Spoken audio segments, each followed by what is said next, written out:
G'day, I'm Pete, I'm the Aussie Bush Cop. In 2012 I retired from the New South Wales Police because of mental health issues, and now I get to live on beautiful King Island where I'm a homesteader. I have beautiful dogs like this, and I'd like to share with some of my stories with you. G'day everybody, thanks for joining me again.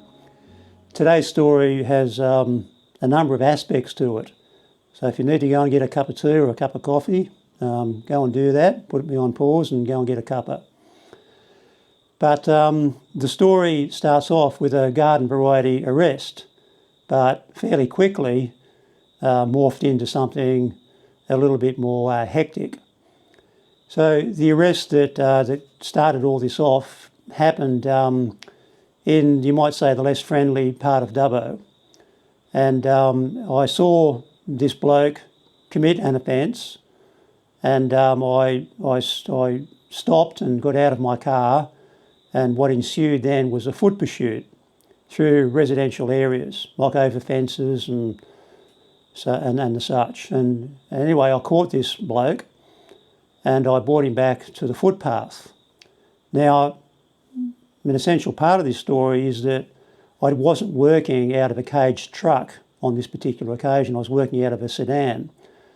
I just, maybe for the American viewers, just explain quickly what that means is that in all of Australia, most police, general duties police, Americans would probably call them patrolmen, operate out of caged trucks, which is like a utility, or you might call it I'm not sure what you call it in America, but it's with a cage or a pod on the back where you put prisoners. Anyway, on this particular occasion, don't know why, it doesn't really matter, but I was working out of a sedan, and a sedan doesn't have anywhere really to put a prisoner, especially a violent prisoner. So anyway, I got out of my car, foot pursuit, found this bloke, marched him to the footpath, where I'd already called for the attendance of a caged truck to put the prisoner in. But as you might have guessed already, this bloke didn't really want to stay with me. And when we were standing on the footpath, he drew his head back and he headbutted me, which didn't tickle. He then drew his head back again because it didn't have the desired effect, because I still had hold of him. He threw his head back again to have another go at me, but I countered that with a punch to the head, which you might say had the desired effect, and I was able to force him down onto the ground, where I was holding him on the ground.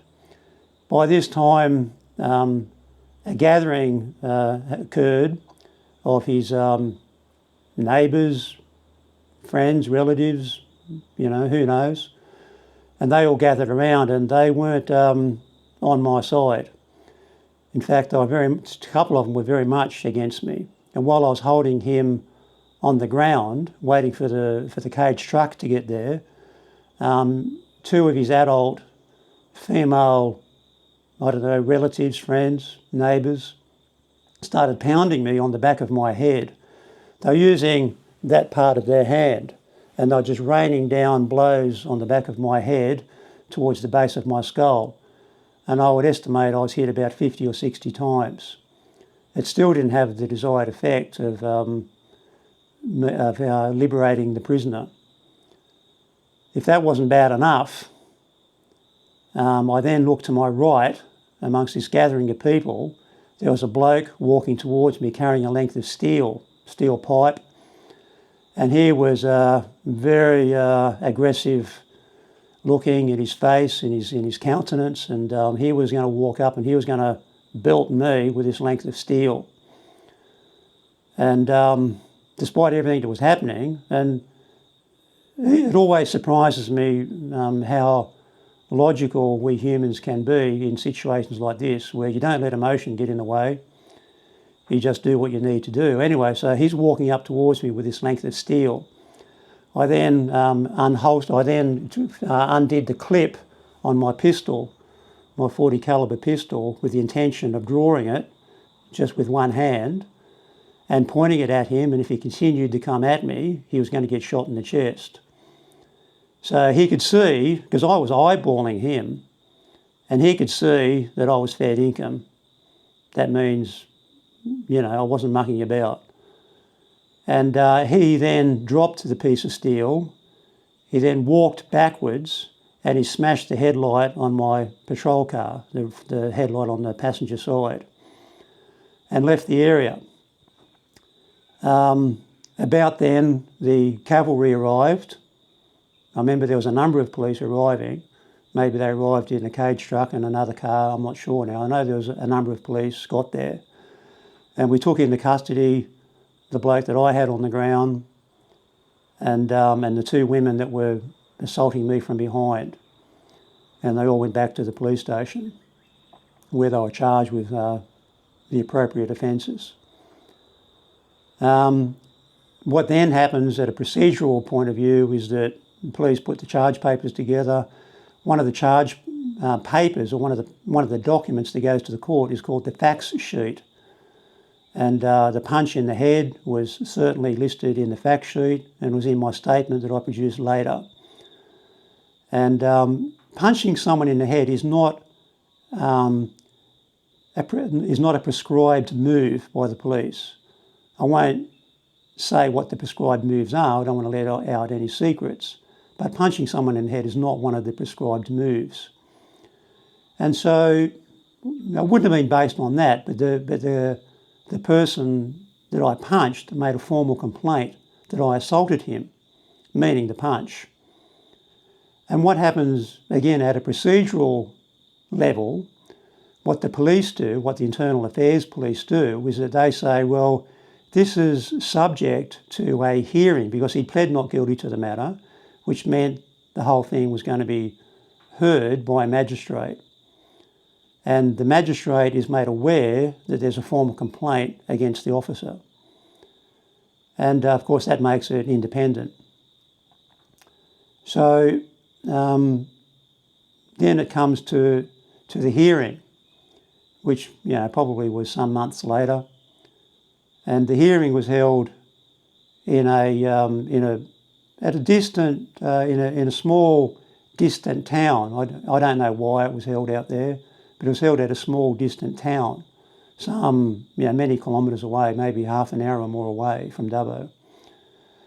And so I then go into the witness box to give my evidence. And the Defence Counsel, now most of the time, Defence Counsel, they just do their job. And they do it pretty well. And but this particular Defence Counsel was clearly invested personally, you might say. I could tell from his demeanour and the way that he cross-examined me, which was thorough, that he took almost personal offence that I punched this bloke. And so the cross-examination went on extensively. And I don't mind going into court.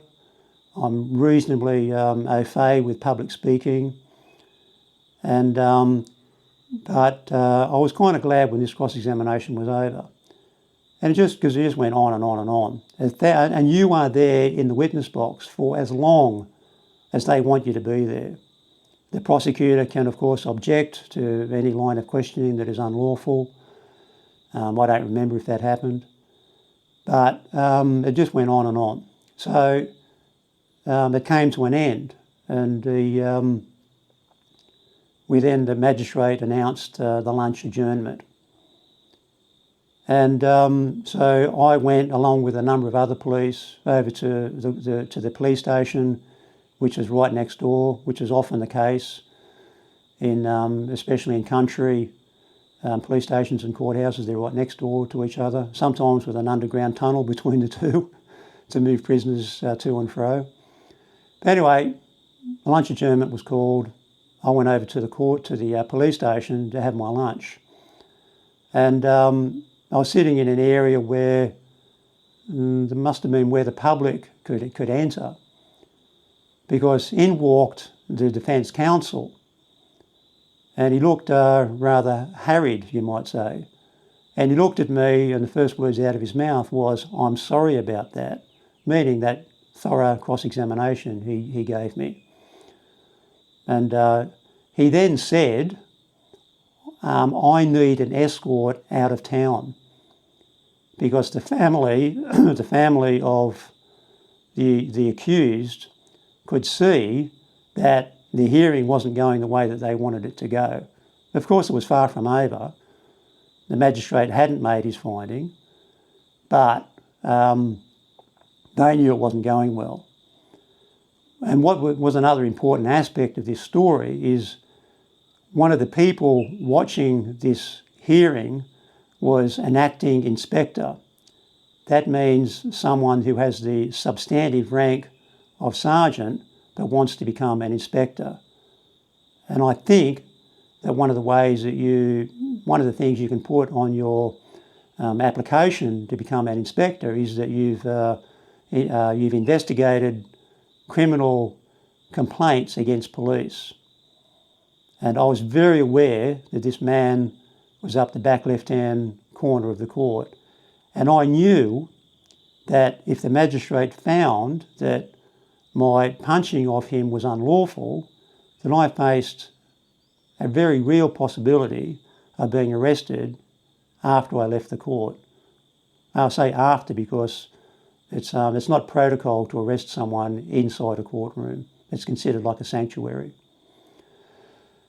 So anyway, this bloke says to me, I need an escort out of town. Well, I just declined his request to give him an escort because he said that they're threatening me. They, meaning the accused's family, they are threatening me with physical violence. I just pointed to a computer that we could both see from where I was sitting. I said, mate, sit over there. I'll take a statement from you and we will go out and arrest the persons nominated in your statement who have threatened you. And what they would have been charged with was intimidate. And probably would have been an interesting intimidate because I think there's offences of intimidate, a law officer or things like that. There's a whole category of different intimidate offences. Once against the clergy, once against judicial officers, things like that. But anyway, and he immediately declined to do that. So I said, mate, if you need a hand to get back over to the courthouse, I'll do that. But that's as much as I was offering. Anyway, so we went, at the appointed time, we went back over to the court and the hearing continued. And I guess other people went into the witness box and gave their evidence as to what happened. And then came what for me, I guess for the accused as well, was the crucial moment where it was all over bar the magistrate giving his finding. And findings take quite a while to go through because he will just go through all the evidence from start to finish and they'll give certain weight to this and not so much weight to that, and they go through it, and they're of course very experienced legal people, pride themselves on their independence, and so he then, right at the end of all this, giving his finding, which I think might have went on for about 20 minutes, and I'm sitting there eagerly anticipating this, and he said to the accused, I know you weren't happy when the officer punched you, but the officer had no choice. At that point, their complaint against me was nullified, found to be invalid. And I can only speculate on this, so I may well be wrong, but the thrust of the complaint may well have had something to do with money. Perhaps if the magistrate found that my punching off him was unlawful, they then possibly saw a way through to a civil action against me personally or maybe against the police force.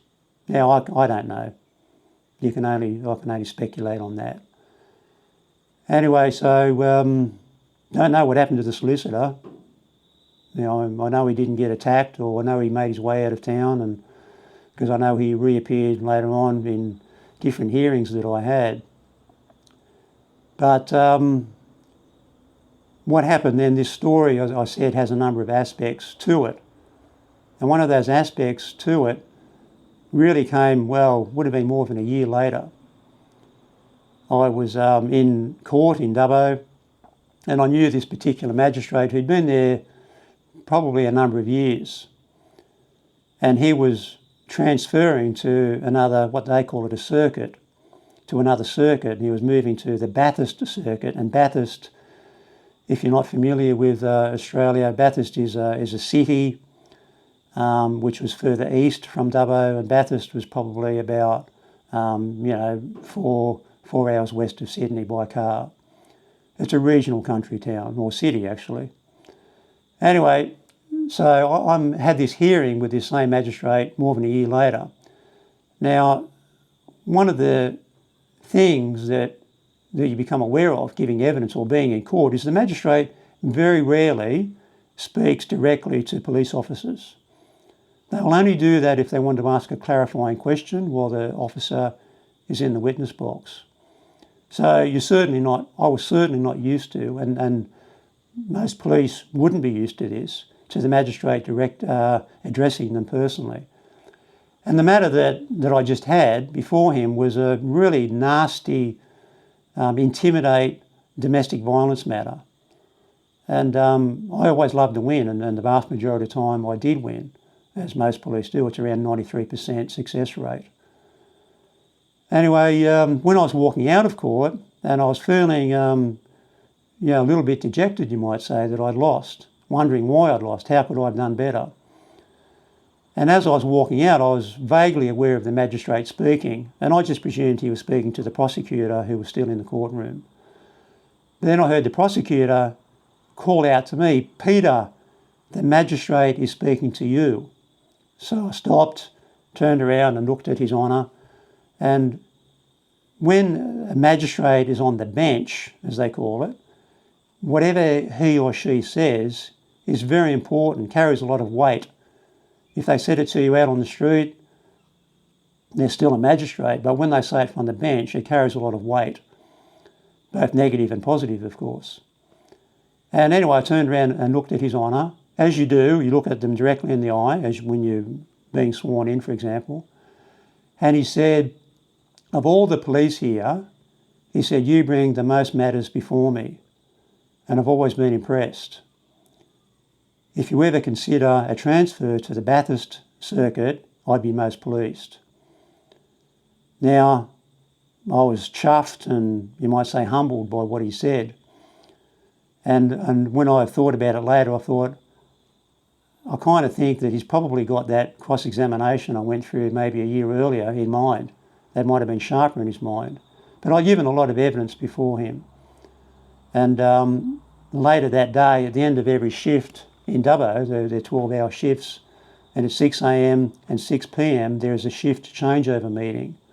And the prosecutor had passed on His Honour's remarks about me to whoever was in charge of that shift changeover meeting. Might have been an inspector, might have been a sergeant, and that was mentioned at the shift changeover meeting. You might say, put it in military terms, was mentioned in dispatches, but it was nice, and I really greatly treasured what he said. So a number of different aspects. Policing is by nature a very risky thing to do. Risky physically, risky as in people might take the wrong view of what you've done. And one of the things that I quickly learned, and this story that I've shared with you now is an example of that, simply because someone gets hurt by police during an arrest doesn't mean that it's wrong. Because I'm not going to mention the D word, but sometimes that will happen. And it doesn't mean it's wrong. It feels bad. I'm not a violent person by nature. But simply because someone gets hurt during an arrest doesn't mean it's wrong. Anyway, thanks for watching and thanks for all your comments, good and bad. See you next time.